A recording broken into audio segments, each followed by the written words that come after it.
Happy Friday, PSWs and friends across Ontario and Canada, and welcome to PSW Podcast, where we come to you guys live every single Friday at 11 a.m.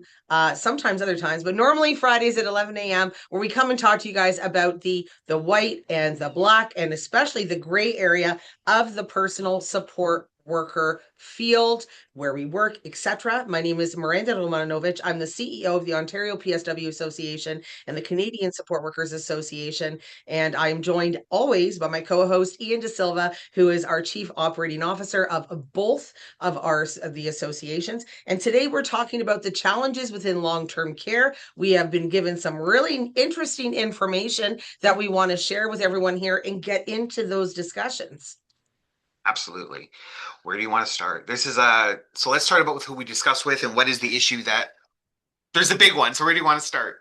I think what we need to talk about is there's a lot of correlating issues in long-term care, and many times we do talk about, staffing issues in long-term care homes, which I mean, again, I'm sure will come up in this conversation. But what we are going to be talking about and starting off with is some interesting information that came across our desk from some friends of ours in the dietary world, and I wanted to talk about that because I have a really interesting email that was sent to me, and this is what I'm going to talk about right here is the cost per resident per day for food and Yeah. all extras, right? So therapeutic, modified diets, commercial nutritional supplements, thickeners, vitamins, minerals, and enteral feeding products.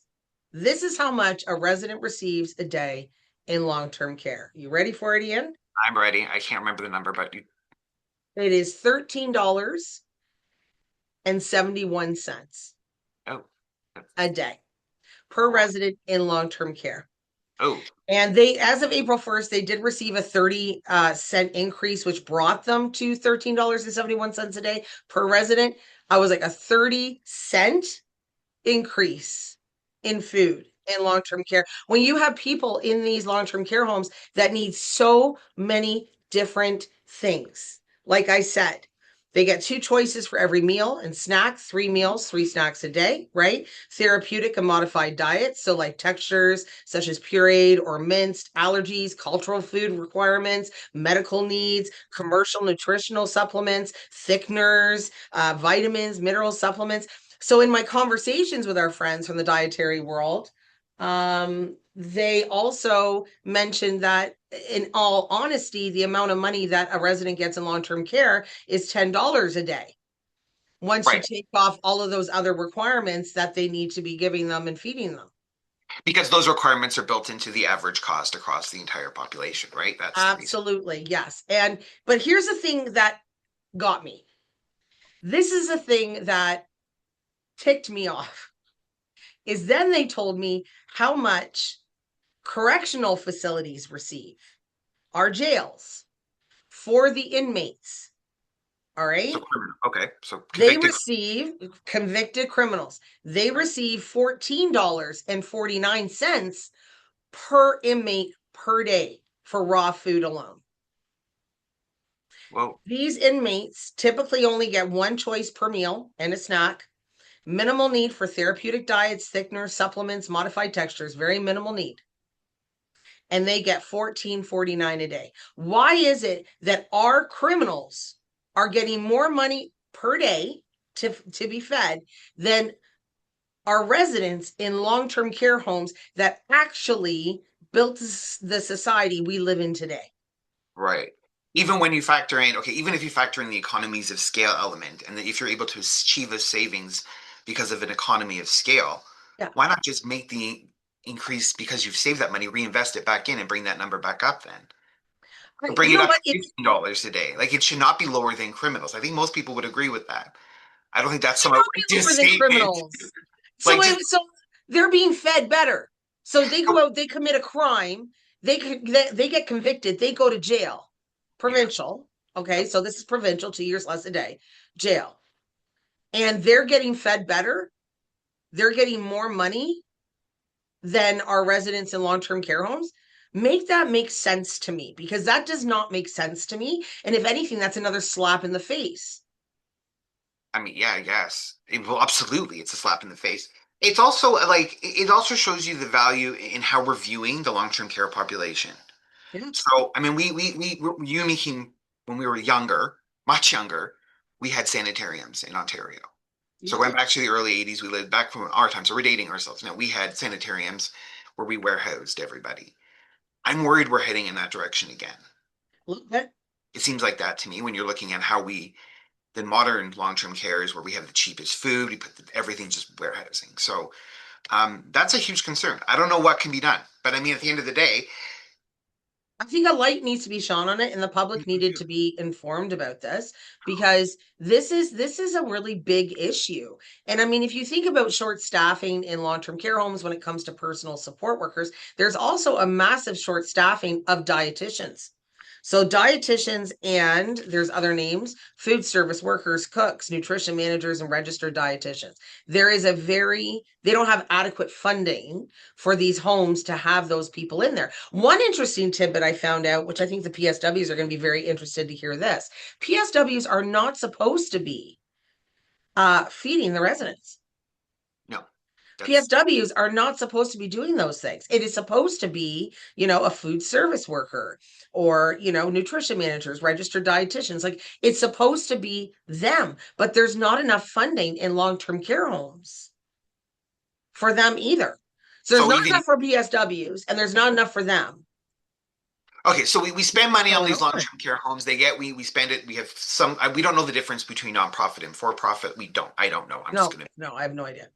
Yeah. Um, but to me, there's a disconnect. It doesn't matter what's happening here. Resources should be developed towards that. I mean, Not only that, but I mean, like, but I I'm mean, being, this is exactly the thing that we work with for the personal support worker. These are duties that the PSW should not be doing, but they do them all the time. It's now becoming an expectation. And the dietitians are sitting there going, this is our job. yeah, And yeah.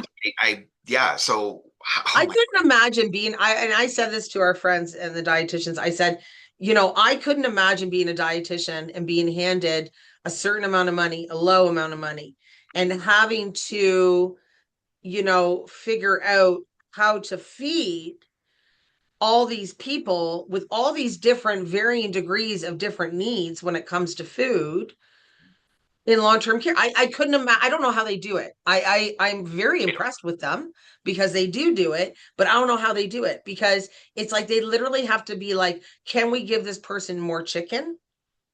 Can we afford it? Now, in my conversations with them, they did mention that some long-term care homes are very much aware of the fact that it's not enough money, and they've thrown more money at that food element in the long-term care home, which kudos to those long-term care yeah. homes that absolutely understand that. But there's still those long-term care homes out there that are by the book, by the cent, feeding their residents.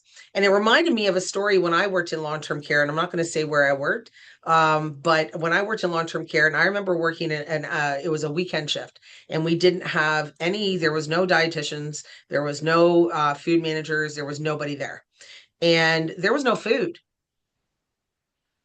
There No was no food. food. There was no food. And I remember that one of the, I believe it was a charge nurse, went out to, and she grabbed, I think it was a whole bunch of KD, craft dinner, so We that just we went could feed the residents and the us PSWs and everyone. We were in and out of the kitchen making the food so that we could feed the residents. keep thinking like war times.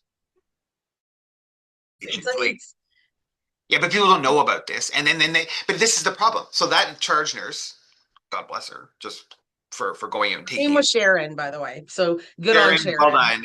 Yeah. But here she's taking on the responsibility and covering up the problem Yeah. simply to keep these people fed and nutrient. Like it's Ed. ridiculous. And yeah, And and it's no one wants to talk about this, right? Like it no one no one actually knows wants to. about this. That's the problem. No, I don't that's think also anyone the knows problem. about this. Like we just learned about this. We weren't aware of the discrepancy. They think the thing between I was between prisons and long-term care. I'm finding that shocking. Oh yeah. I would call for at least if that has to be met, we should be at least matching our long-term care feeding standards to the prison population. To me, that would just saying that out loud sounds kind of crazy, but It blows sorry, your mind, sorry. right? It blows Yeah, your I mind. agree. We should raise our feeding levels for long-term care of the vulnerable up to the levels of prison. I call upon, I guess, I feel Minister of silly saying, long-term I can't care. believe I have to say this. Okay. Um, Yeah, I yeah, know.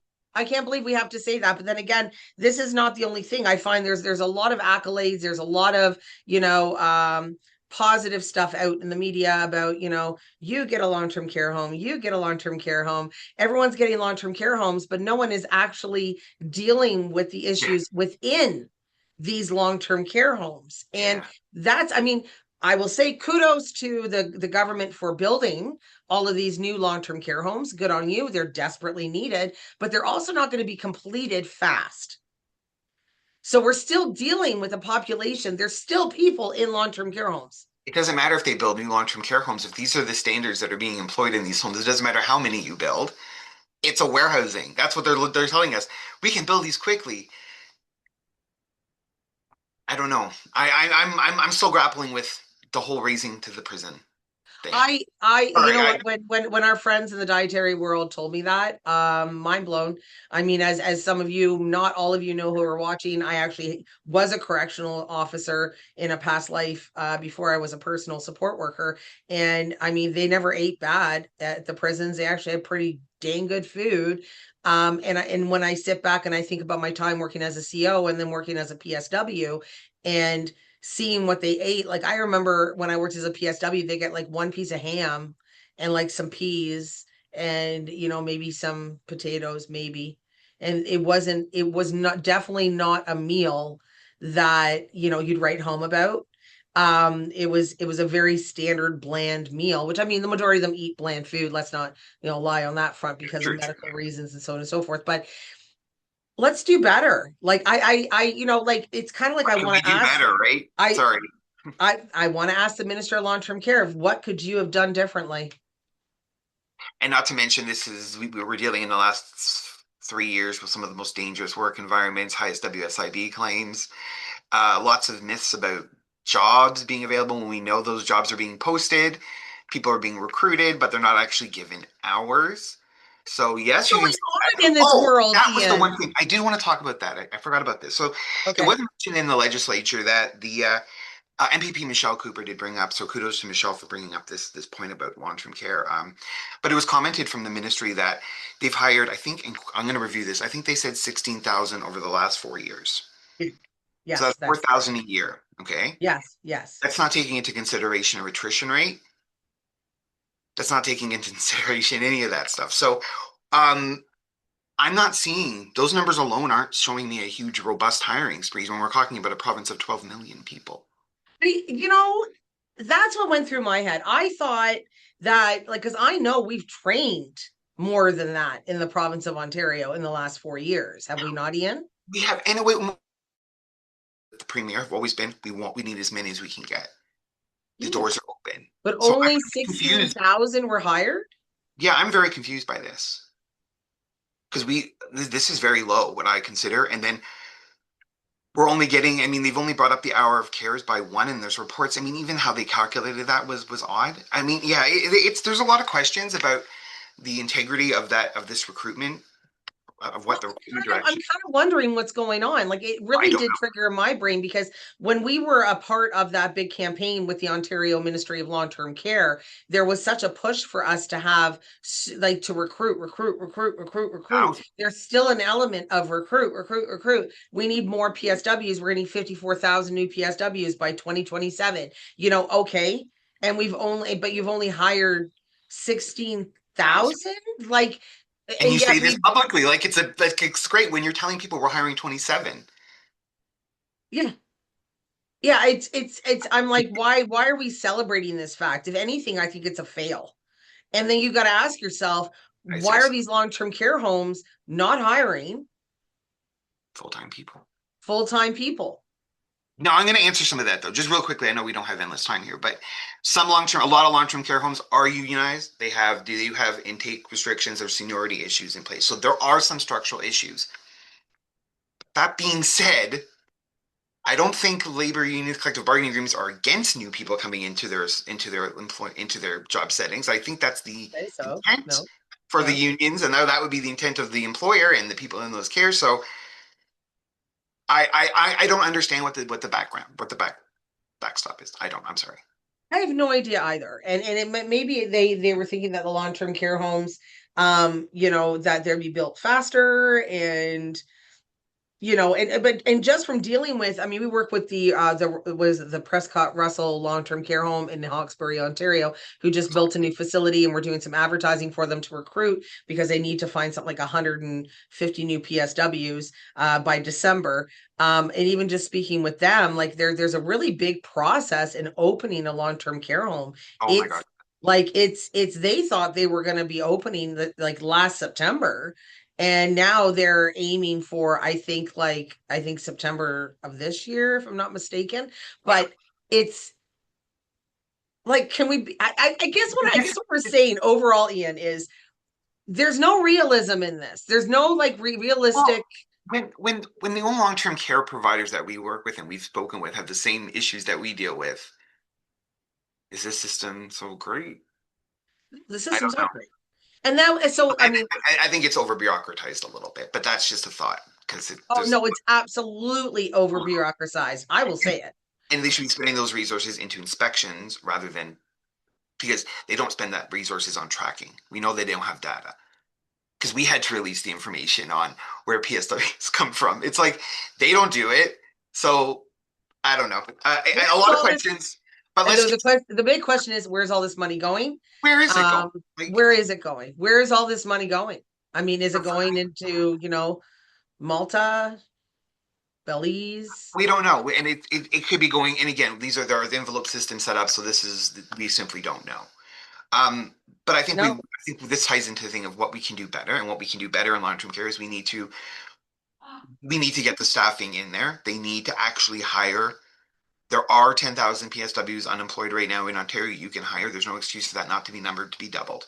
There isn't at all. No. So I'm not quite sure why we're calling that out. We're crowing about that.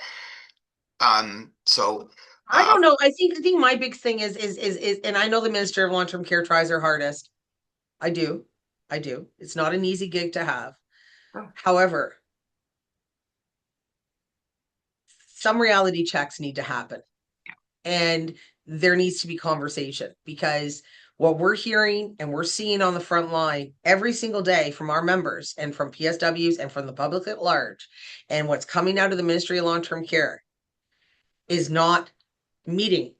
There's a disconnect, because I don't like, I wouldn't be bragging. Let me put it that way. If I was the Minister of Long-Term Care right now, I would not be bragging, because I have not met the needs.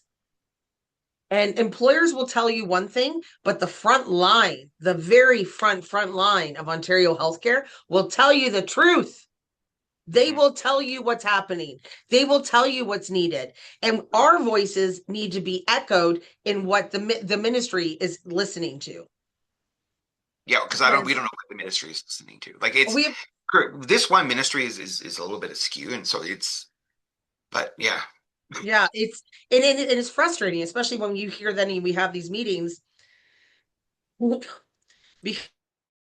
anywhere else, but come to us because we're the ones with the big mouse, and we say it like it is, so the public is informed, so the PSWs are informed.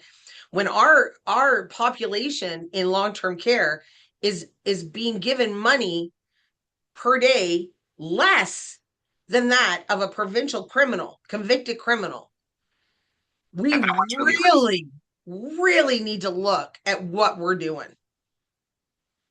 Yeah, That's sad. It's disgusting. and if you're in a situation where you run out of food in any long-term care retirement home wherever, you got to make sure your employers know about that. It's obviously something that's got to be reported and brought to the immediate attention. That's a huge issue.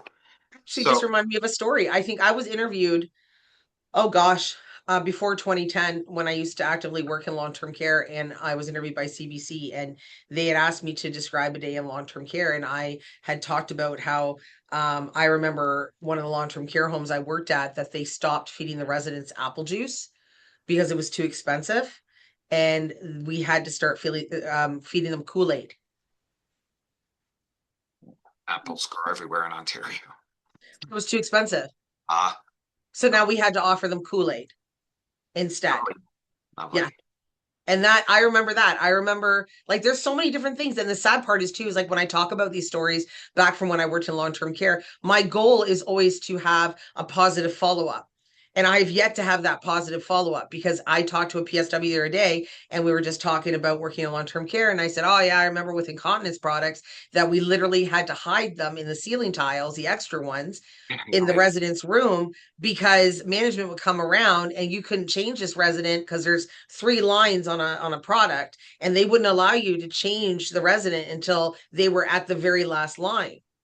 Well, like that full. So urine would be dropping from the bottom of their wheelchairs while they were sitting out in the hallways because they were so full of urine, their incontinence products. And we were talking about this with one of my PSWs, and she came back to me and said, yeah. She goes, we still are hiding incontinence products in the rooms for those that require them or doubling them up, which you're not supposed to do because they want to be able to keep them more fresh, more dry. Because I mean, when someone sits in an incontinence product for a long period of time, you're going to have skin breakdown, you're going to have irritation, you're going to have UTIs, right? And as a PSW, it's our job to ensure that does not happen. But if we are not given the supplies that we need in order to do our job, well, then that's when you see the influx of UTIs and you see the influx of PSWs hiding incontinence products. Like, come on. Well, it's also what you're describing is a complete false economy. We're going to save $2 on an incontinence product, but we're going to have thousands of dollars in a UTI treatment infection, and then extra cost for that just to save a few bucks on keeping someone dry and safe. This is a no-brainer. So, Well, yeah, you remember what happened through COVID when we got all those face shields donated to us from Mark's Work Warehouse, Canadian Tire, and yes, we had given can't face disclose who. shields. Don't say we can't disclose who we said gave them to. So, No, I'm not going to. I don't even remember, to be perfectly honest. But we gave them out to a bunch of different long-term care facilities and hospitals across Ontario. And what happened with one of those long-term care homes, Ian? they took the things because they took the facials because they were in dire need because of the COVID. Then they put them into storage, integrated them into their inventory, calculated them as an asset, and didn't distribute them out to their people because they were able to write it into their asset books. They claimed them each one $1, and they said we have this much amount in storage, so then they didn't need to pay for the next month. But the PSWs are like, well, we're waiting for our masks. We don't have any short. We just donated them for this purpose, and they're like, no, We we. donated something like 40,000 of them or And they go, well, something, didn't we? they go, any donations are integrated into our inventory management system, and those are distributed into court, whatever wide. So Didn't the they say to you, well, impact it's on this needed is in a like, pandemic? And you were like, we are literally in the middle of a global pandemic. and they're saying, well, they go, this is a system thing. Our inventory models don't allow us to do this, and we can only Mm-mm. operation down to this much per day. So you may have donated to this specific place, but those are going to be redistributed, even though the intent was. It got to the point where you're like, oh, it's you're just taking it from the population and then saying it's profit. Oh, it was ridiculous. I don't know if that ended up falling through, but yeah, Just it was shows, right? Like, frustrating. It was so well, frustrating. and we hear still too that PSW is like there's the utility closet that has all of the peri care products, all of the the incontinence products, the tub room products, all that stuff is locked up, rightfully so. But the Yeah, of PSWs course. can't even access it. Like that makes no sense because in a hospital setting, Yeah, a nurse and RPN can go in and access as needed, yeah, right? That's what they go. There's no problem. You need it, you got it. In the feeding is generally better too. yeah. A little bit different in the hospital, but in long-term care, these things should be really available. This should not be an issue. This is human dignity. So we can do better, Miranda. We can do better. We can We do can do better better. as a society for the Yeah, people that paid into, worked their tails off, and cared for our society. And now it's our job to care for them. And we are failing. We are failing so bad, Ian. We are failing. And we're also failing not only our residents, but we're failing our staff in we're these failing everybody. long-term care homes. What's that? We're failing everyone in this situation. No one in this situation Everybody. ends up as a winner when you're being fed starvation level wages, or sorry, starvation level food levels, almost, which they're not starvation, but they're extremely lower than prison. So these are punitive, in my opinion. In my opinion, they're punitive because they're less than a prison. And then you can have access to incontinence products. This is striking me as a very punitive structure that people are being placed in long-term care, where you're access to continence and your basic needs for daily living are heavily controlled and it's restricted, but you haven't done anything wrong. Oh, You're not a criminal, but no. warehoused in a facility. Anyway, we can do better. Again, I'm going to go back to that again. Um, yeah, but not everything's negative. There's some have been some positive things. I just want to jump in. We do have two intersecting issues that were announced by the government actually. So, Paul Calandra, Minister Calandra, Education, announced that he's looking at restricting cell phones, social media for in school when you're under 16s. I've heard this huge thing. This is something that we've seen in our culture at the PSW level, new PSWs. We're all clinging to our cell phones. So I think that's something that should be looked at a little bit more. And I applaud that. And the other one, I can't remember what it was. It The was something. literacy. Sorry? The literacy. Oh, financial literacy. Thank you so much. Yes, financial literacy. We've been promoting this on this for a long time. People need financial literacy. Passing a financial literacy test when you leave high school. I think that's a very, very common sense and practical approach. So good on Minister Calandra. We love him. Mr. Kalando, well done, We sir. love him. We've worked with him for many, many Yeah, years when he well, was Minister of Long-Term Care. we always found him and sort of be very ministers that were very they took issues that and they're like, okay, how can we solve this issue? Like we're actually going to solve this issue. We're not going to brain over it. We're actually going to work. So Exactly. kudos to them. I do respect that. Well, Um, what a heavy conversation we just had, Ian. I mean, it went we went from all over Miranda spectrum of topics. as per usual. But for any of the PSWs that are watching, it's what you guys perform the impossible.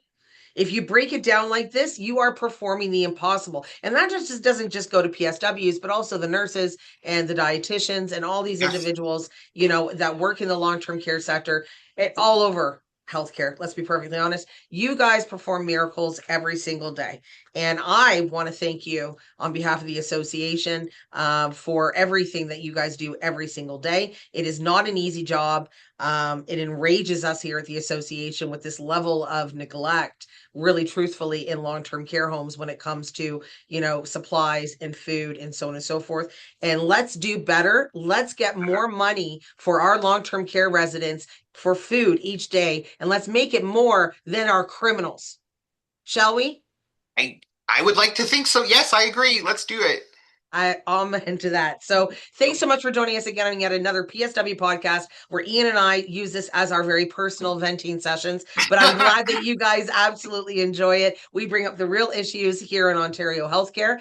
If you want to get more involved and become a member, you guys can head over to our profile here on Facebook or on TikTok. Click the link in our bio. You'll see become a member. Make sure that you join us because we're bringing a lot of these issues to the forefront and we're going to enact change. Because with talking and with bringing it out in the open is the only way for us to enact change. So thanks so much for joining us again. We'll be back again next Friday at 11 a.m. with yet again another PSW podcast. And with that, Ian, thanks so much for joining me. Opsway. And I can say Opsway. Opsway. All right.